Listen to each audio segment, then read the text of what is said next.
Good morning, everyone. Thank you all for being here this morning. I'm pleased to be joined today by the Deputy Executive Director of Europol, Jean-Philippe Lecouf, as well as the Assistant Attorney General for the Criminal Division, Kenneth Polite, the FBI Deputy Director, Paula Bate, the DEA Administrator, Ann Milgram, and the leaders of several law enforcement partners so critical to this operation. We are here today to expose those who seek the shadows of the internet to peddle killer pills worldwide. Thanks to unprecedented international law enforcement cooperation, 150 Darknet drug traffickers have been arrested around the world, including 65 right here in the United States. Led by the Joint Criminal Opioid Darknet Enforcement Team, an international law enforcement partnership, also known as JCODE, Operation Dark HunTor spanned 10 months, 3 continents, and more than 12 international law enforcement agencies. The graphic you see up on the screen here represents and reflects what can be achieved when we all work together. It represents global cooperation and the recovery of more than 500 pounds of illegal drugs, drugs which contained enough fentanyl for more than 4 million lethal doses. This operation seized nearly $32 million in cash and virtual currencies, the largest JCODE seizure to date. Our efforts span back to the January 2021 dismantling of DarkMarket, at the time the world's largest illegal marketplace on the Darknet, thanks to our German law enforcement partners who helped conduct that operation. We were armed with intelligence from that action, and as a result, Operation HunTor was launched. And it was launched with one clear goal: to hunt down the vendors, the buyers, the suppliers who had been hiding on that site to make sure that they did not find a new platform. And the timing was key. Since the onset of the COVID-19 pandemic, more people have turned to the Darknet than ever before to buy drugs. Already it was a billion-dollar illicit drug industry, but Darknet drug revenue has surpassed pre-pandemic levels, with much of the sales occurring on social media platforms, including sales of fake pills. Fake pills which are often laced with deadly fentanyl and methamphetamine. And last month, the DEA Administrator, Ann Milgram, and I warned from this very same podium that one pill can kill. Well, Operation Dark HunTor went after the illicit drug distributors who use the Darknet to traffic these illicit drugs, and items like pill presses, which are fueling the ongoing opioid crisis plaguing our communities. The FBI Deputy Director and the DEA Administrator will describe their operations in more detail, but as part of Operation Dark HunTor, we saw Darknet drug vendors running laboratories at home, creating fake pills with pill presses, pills styled to look like OxyContin, Xanax, or Adderall, but which are actually laced with fentanyl, methamphetamine, or potentially fatal doses of other narcotics. In the United States alone, this operation seized over 200,000 pills, 90% of which were found to contain counterfeit opioids or other narcotics. To put this in perspective, just 2 milligrams of fentanyl, a size so small it could fit on the tip of a pen, that's considered a deadly dose. Thanks to the partnership represented here, lives around the world will now be saved. Before I close, I want to address those who remain on the Darknet, those who are peddling illegal drugs and thinking they are safe behind layers of digital anonymity. My message to you is simple. There is no dark internet, we can and we will shine a light.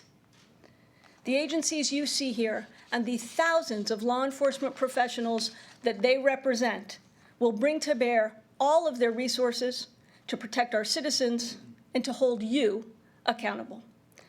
With that, I will now turn the podium over to Deputy Executive Director of Europol, Jean-Philippe Lecouf.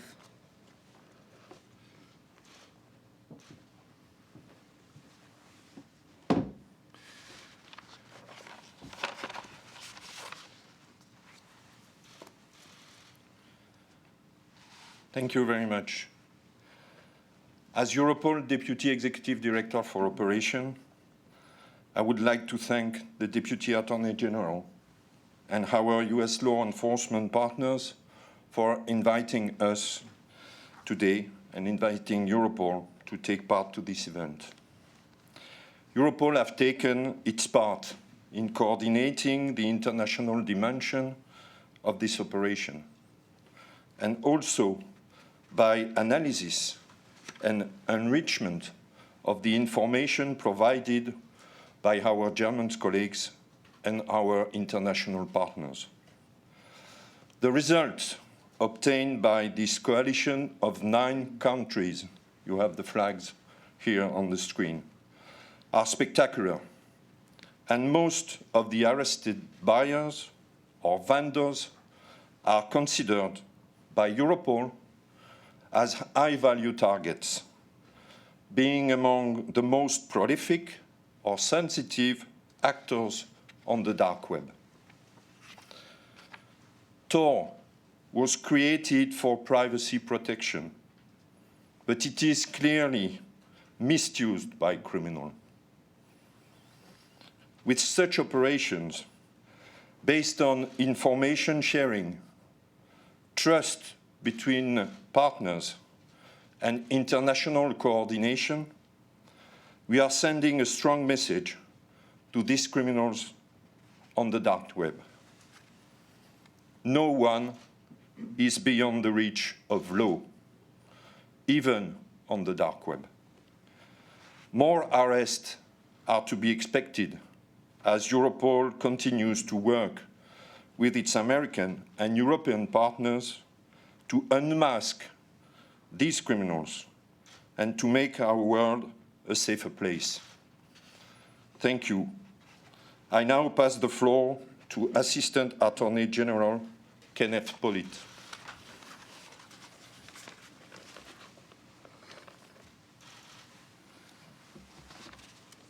Thank you.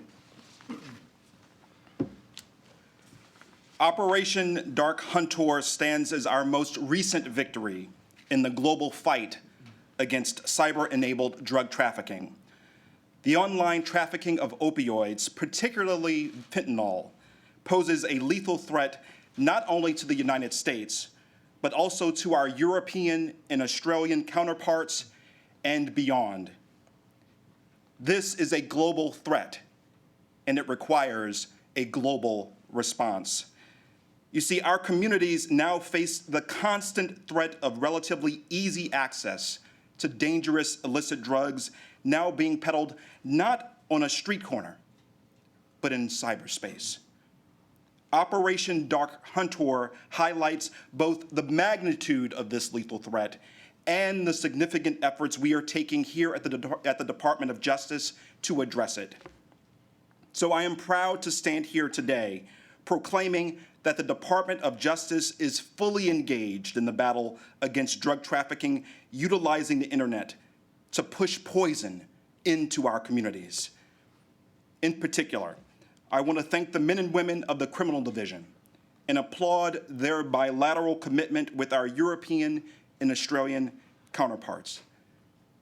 Thank you to the Narcotic and Dangerous Drugs Section, including its trial attorneys stationed at the Special Operations Division, and the multitude of law enforcement agents assigned there and at the JCODE task force, who ensured that the investigations making up this operation were supported, coordinated, deconflicted, and integrated for success. To the Criminal Division's Office of International Affairs, who ensured that through mutual legal assistance, the United States was able to further their investigation through the use of data lawfully seized by Germany. A thank you to the attorneys from the Computer Crime and Intellectual Property section and the Money Laundering and Asset Recovery section's Digital Currency Initiative, who offered their expertise, their consultation, and support in these very complex and time-consuming investigations and prosecutions. To our fraud section, who joined forces with our U.S. Attorney's Office for the Western District of Tennessee in prosecuting one of our Dark HunTor matters. And last, but certainly not least, to my colleagues in over a dozen additional U.S. Attorney's offices across our country that are handling these prosecutions. It is clear to me that only through a whole of government, and in this case, global approach to tackling cyber-enabled drug trafficking can we hope to achieve the significant results illustrated here today. Consistent, coordinated, and collaborative bilateral engagement efforts are the key to the success you see here today. The men and women of the Criminal Division, in close collaboration with our team of interagency and international partners, stand ready to leverage all of our resources to protect our communities through the undaunted pursuit of those who profit from addiction under the false belief that they are anonymous on the Darknet. I now welcome my colleague, FBI Deputy Director Paul Abate.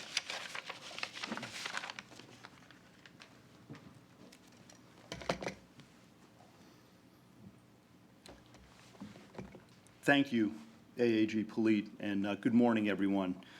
JCODE began in 2018 as a multi-agency initiative laser-focused on combating the borderless, worldwide distribution of illegal drugs online.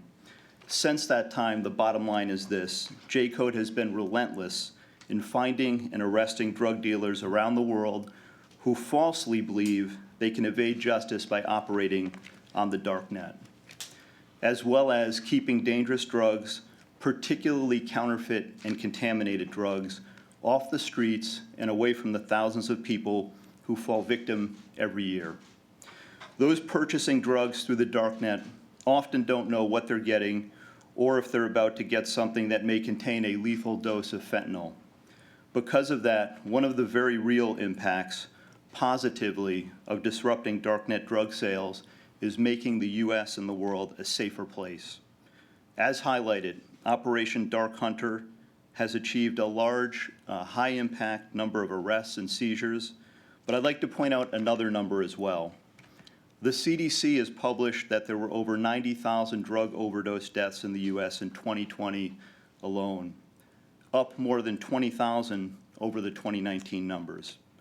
Today, we're taking some of the most dangerous, unregulated drugs off the streets of America, in addition to putting a stop to those involved in the illegal drug trade. With that, I want to thank all the partner agencies represented here and around the world who have been part of this joint, highly collaborative effort.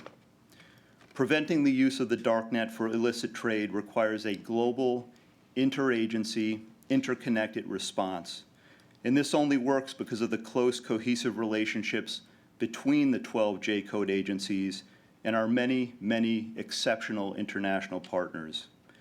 JCODE provides structure, intelligence, and ever-expanding technological capabilities toward disrupting the Darknet criminal marketplace, neutralizing bad actors, and protecting our communities. The FBI and our Department of Justice, JCODE, Europol, and other international law enforcement partners will continue to use all investigative resources and means to identify Darknet online narcotics dealers wherever they attempt to hide, to ensure that they are held accountable under the law and that justice is served. Now I'd like to introduce DEA Administrator Ann Milgram. Thank you.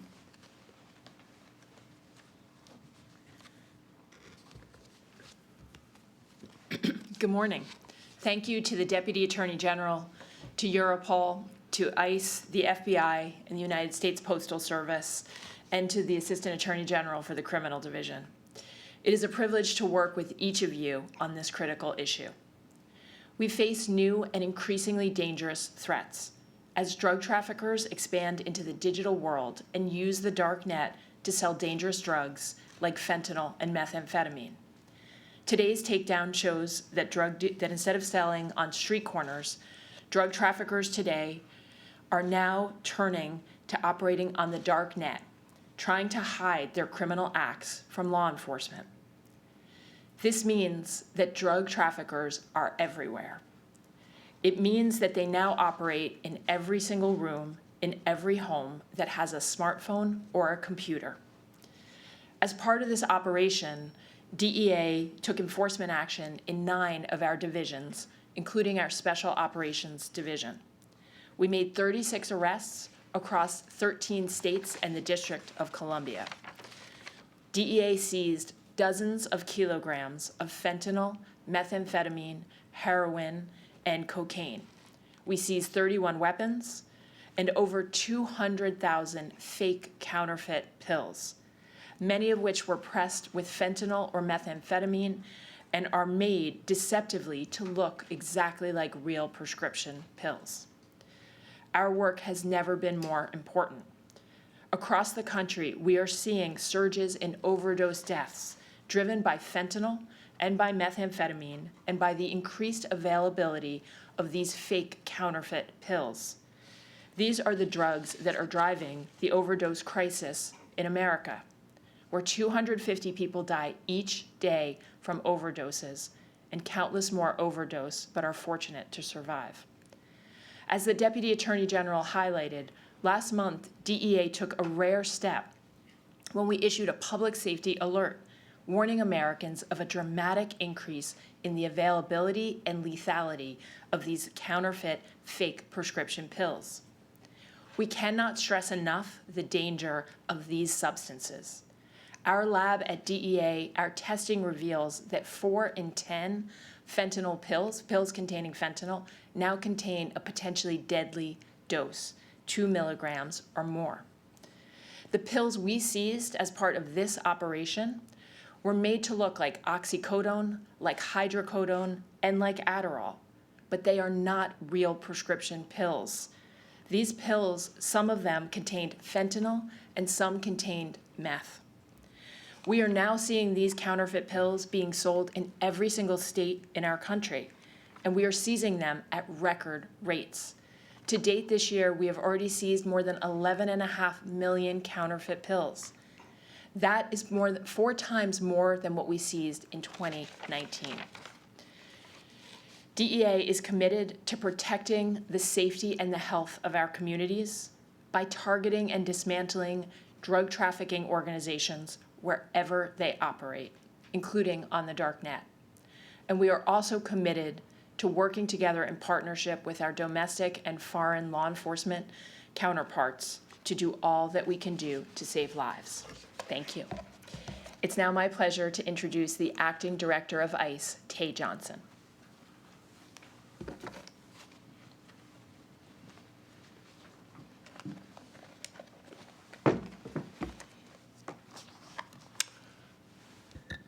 Thank you, Ann. Good morning. I'm Tay Johnson, Acting Director for Immigration and Customs Enforcement. I join my fellow law enforcement partners here today and express my sincere appreciation of the collaboration between the Joint Criminal Opioid and Darknet Enforcement Team, which has resulted in today's announcement.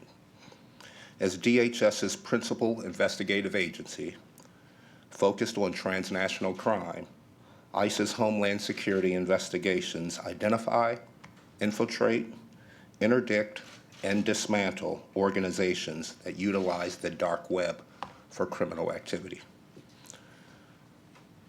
Often, members of drug trafficking organizations and the infrastructure used to support drug trafficking on the dark web are in foreign countries.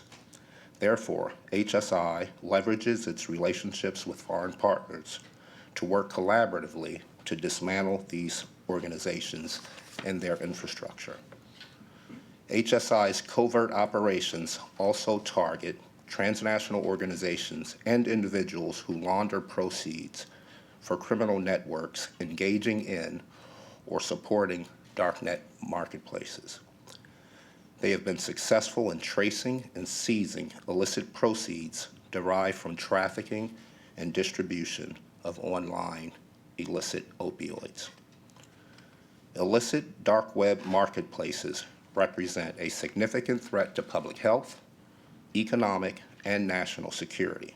And together, this team will continue to disrupt and destroy transnational criminal organizations that bring these narcotics and other dangerous contraband into the United States. At this time, I'd like to introduce Chief Postal Inspector Gary Barksdale.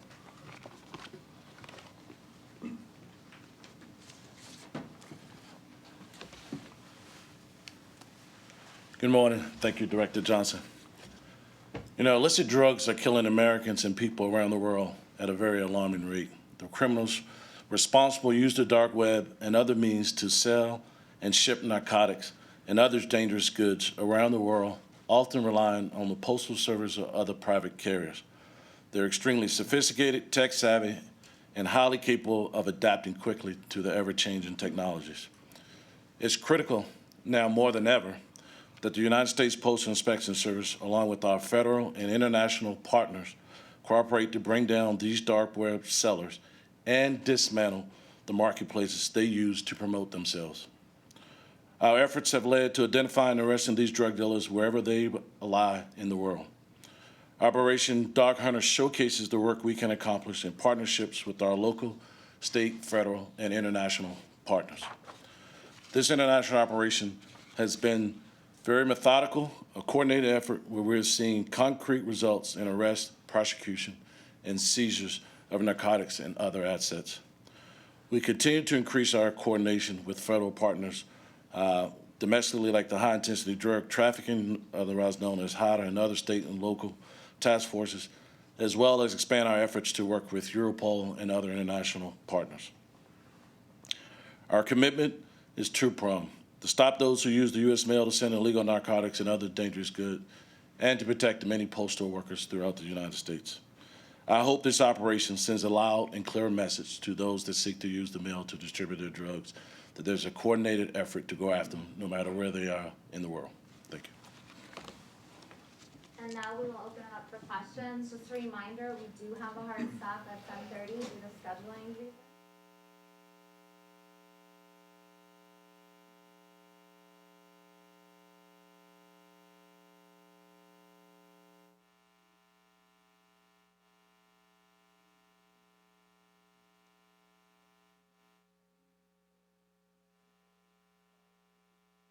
Some of the flow of precursor chemicals and some of the sources of this. Can you talk a little bit about that? If I could do a follow-up to the Deputy FBI Director, how many meetings have you had with local officials about this memo from the Attorney General on threats to school board members? I'll start with the first one. Evan, thanks for the question. When it comes to China and Mexico, as I think folks heard who listened to the press conference that the DEA administrator and I did last month on the One Pill Can Kill campaign, we know that precursor chemicals that go into these pills are coming from labs in China and manufactured in Mexico. The Attorney General was just part of a very significant meeting with 3 other cabinet officials meeting with Mexican authorities. The DEA administrator has also met with the Mexican Attorney General, and we've raised this issue repeatedly.